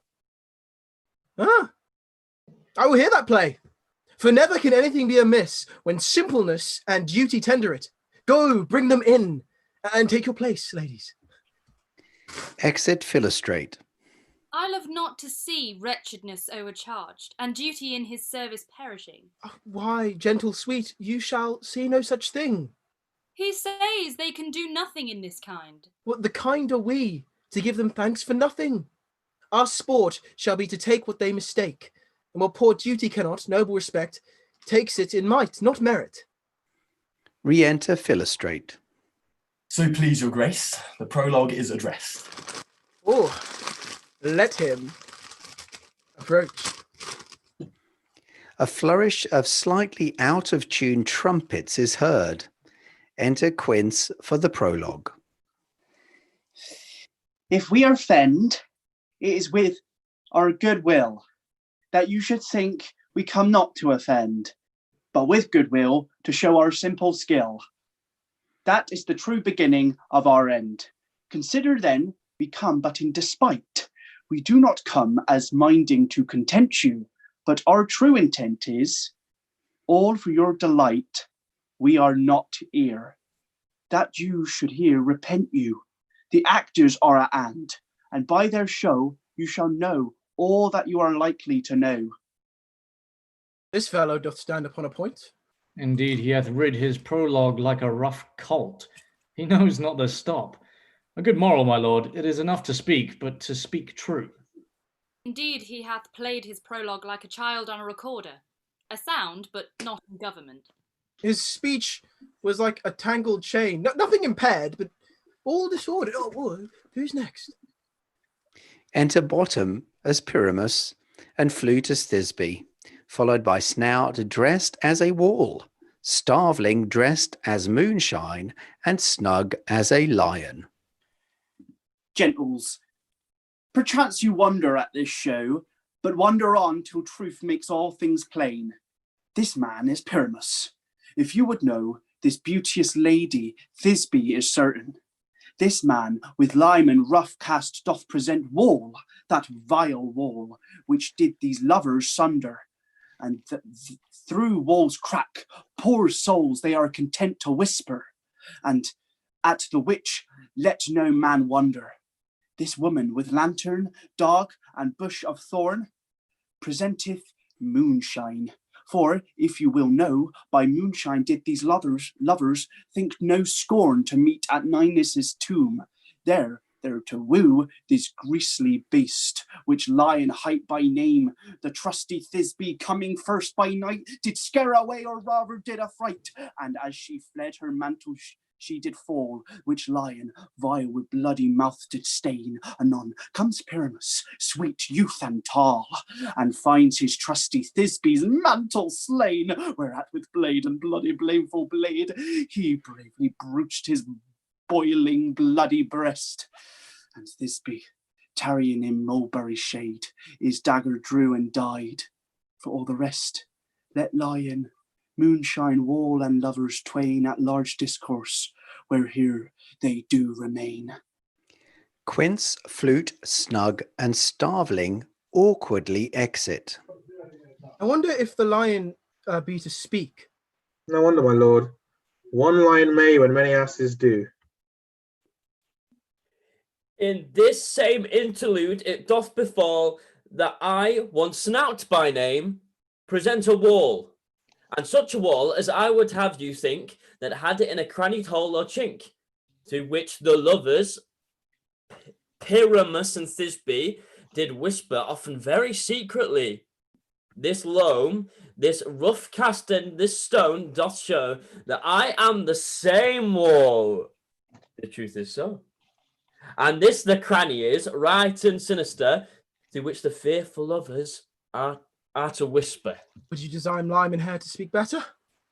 It is the wittiest partition that ever I heard discourse, my lord. Enter Bottom dramatically. Pyramus drawn is the wall. Silence. Oh, grim-looked night. Oh, night with you so black. Oh, night which ever art when day is not. Oh, night. Oh, night. Alack, alack, alack. I fear my Thisbe. Her promise is forgot. And thou, O wall, thou sweet and lovely wall that stands between her father's ground and mine, thou wall, O sweet and lovely wall, show me thy chink to blink through with mine eye. Snout holds up his fingers. Thanks, courteous wall. Jove, shield thee well for this. But what shall I see? No Thisbe do I see. O wicked wall, through whom I see no bliss, cursed by those stones for thus deceiving me. The wall, methinks, being sensible, should curse again. Bottom breaks character and addresses Theseus. No, in truth, sir, he should not. Deceiving me is Thisbe's cue. She is to enter, and I am to spy her through the wall. You should see, it will fall pat, as I told you. Yonder she comes. Enter Flute. Oh, wall, full often hast thou heard my moans, for parting my fair Pyramus and me. My cherry lips have often kissed thy stones. thy stones with lion hand up in thee. I see a voice. Now will I to the crack, to spy an eye can hear my Thisbe's face. Thisbe! My love, thou art. My love, I think. Think what thou wilt, I am thy lover's grace. And like Lysander, am I trusty still. And I, like Helen, till the fates me kill. Not Shafalus to Procrus was so true. As Shafalus to Procreus, I to you. Oh, kiss me through the whole of this vile wall. Kiss the wall's hole, not your lips at all. Well, wilt thou at Ninny's tomb meet me straight away? Thy life, thy death, I come without delay. Bottom and flute exit. Thus have I, Wall, my part discharged so, and thus being done, thus Wall away will doth go. Snout shuffles off. Now is the mural down between the two neighbours?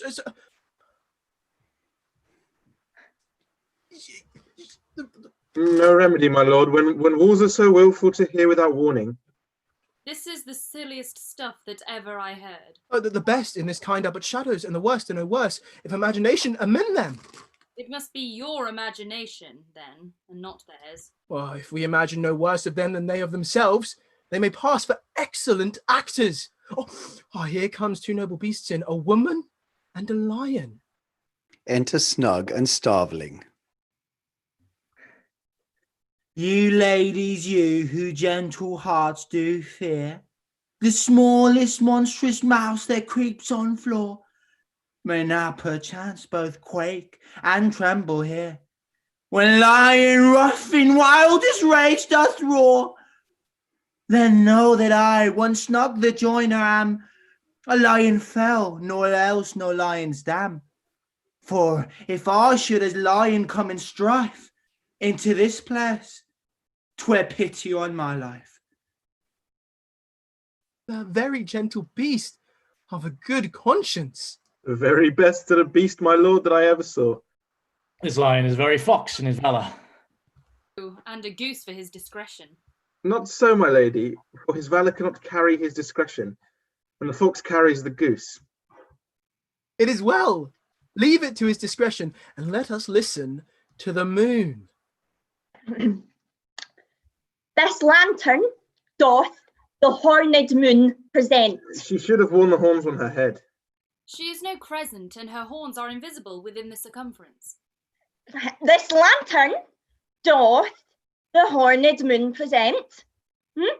Myself, the man of the moon, do seem to be. This is the greatest error of all the rest. The woman should be put into the lantern. How else is it the man in the moon? She dares not come there for the candle, for you see, it is already in snuff. I'm a-weary of this moon. Would she would change. It appears by her small light of discretion that she is in the wane, but yet in courtesy and all reason we must stay the same. Shh. Proceed, moon. All I have to say is to tell you that this lantern is the moon, and I, the man in the moon. This thornbush, my thornbush, and this dog, my dog. Oh, it's a puppy. Why, all these should be in the lantern, for they are in the moon. But silence. Here comes Thisbe. Shh. Enter flute. This is old Ninny's tomb. Where is my love? Roaring as a lion. Ah! Flute fakes a scream and runs off, dropping her mantle. Well roared, lion. Well run, Thisbe. Well shone, moon! Truly the moon shines with a good grace. Snug as the lion shakes Thisbe's mantle and exits. Oh, well-moused lion. And so the lion is vanished.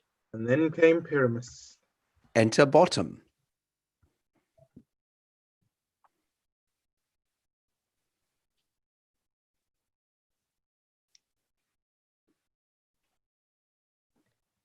He speaks as one who is silenced. Avant-garde, it's His words are astonishing. lost in the air. Sweet moon! Sweet moon! Oh, I thank thee for thy sunny beams. I thank thee, moon, for shining now so bright. For by the gracious golden glittering gleams you silenced me. I trust to take of truest Thisbe sight. But stay, O spite. But mark, poor knight, what dreadful dole is here? Eyes, do you see? How can it be? Oh, dainty dark.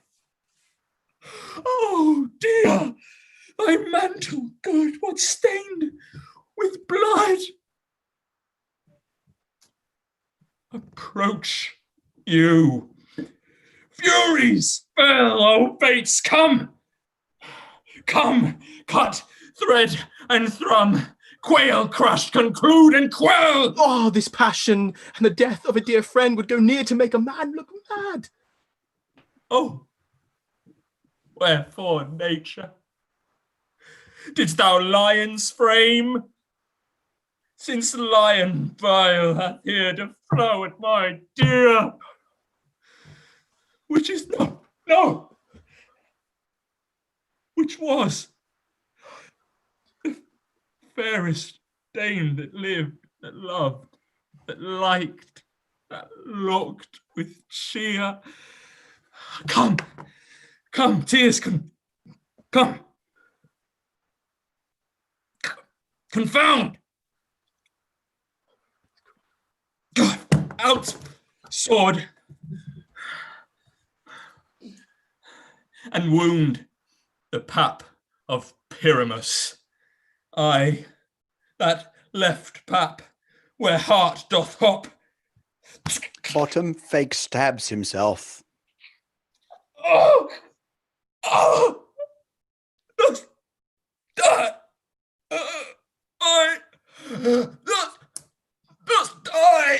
Oh, no, am I dead? No.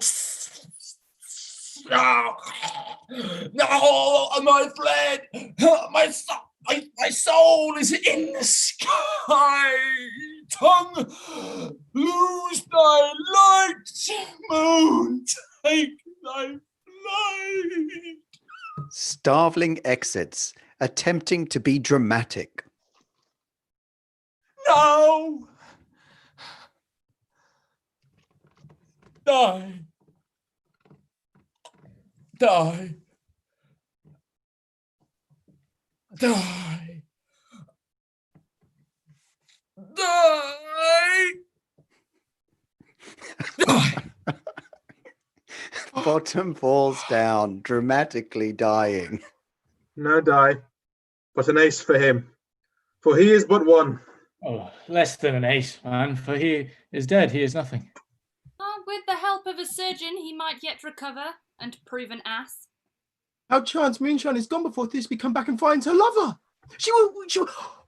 She will find him by starlight. Oh, here she comes, and her passions end the play. Re-enter flute. Thinks she should not use a long one for such Pyramus. I hope she will be brief. A mote will turn the balance, which Pyramus, which Thisbe is the better. She had spied him already with those sweet eyes. And thus she means vida licet. Sleep, my love. What? Dead, my dove. Oh, Pyramus, arise. Speak. Speak. Quite dumb. Dead. Dead. A tomb must cover thy sweet eyes. These lily lips. This cherry nose. These yellow cowslip cheeks are gone. Are gone. Lovers make moan. His eyes were green as leagues. Oh, sisters three, come, come to me with hands as pale as milk. Lay them in gore. Since you have shore with shears of thread of silk, tongue not a word. Come, trusty sword.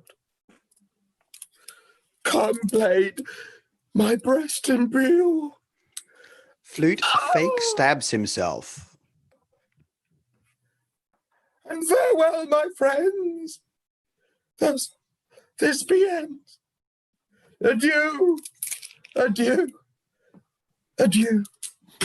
Flute lays back. Moonshine and lion are left to bury the dead. Okay.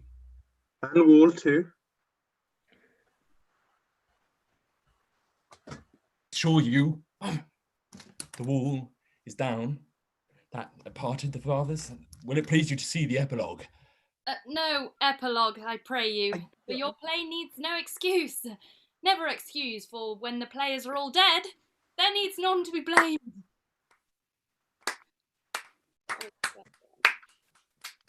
Oh, no epilogue, I pray you, for your play needs no excuse, never excuse.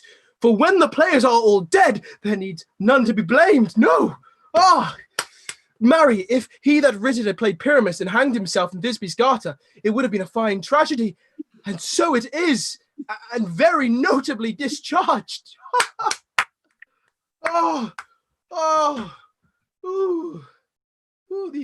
The iron tongue of midnight hath told 12. Lovers to bed. 'Tis almost fairy time. I fear we shall not sleep the coming morn, as much as we this night have overwatched. This papable gross play hath well beguiled the heavy gate of night. Sweet friends, to bed.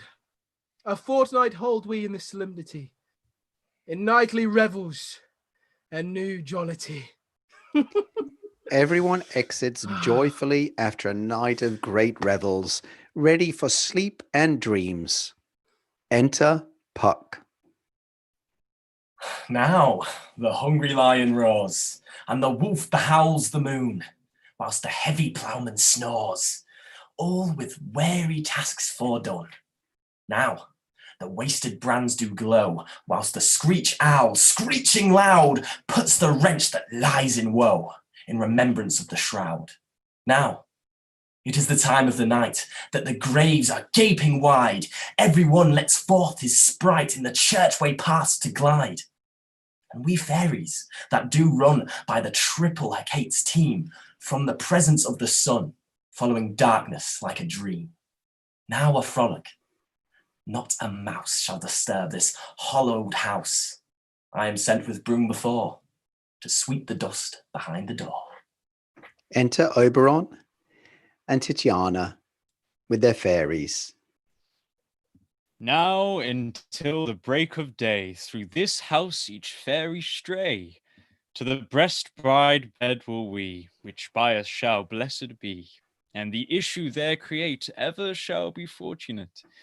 So shall all the couples three ever true in loving be, and the blots of nature's hand shall not in their issue stand. Never mold, hair, lip, nor scar, nor make prodigious such as are despised in nativity, shall upon their children be. With this field due consecrate, every fairy take his gate, and each several chamber bless, through this palace with sweet peace. Ever shall in safety rest, and the owner of it blessed. Trip away, make no stay. Meet me all by break of day. Oberon, Titania, and their fairies exit together. If we shadows have offended, think but this, and all is mended. That you have but slumbered here, while these visions did appear, and this weak and idle theme no more yielding, but a dream. Gentles, do not reprehend. If you pardon, we will mend. And as I am as honest Puck, if we have an earned luck now to scape the serpent's tongue, we will make amends ere long. Else the puck a liar you call. So good night unto you all. Give me your hands if we be friends, and Robin shall restore amends. The end.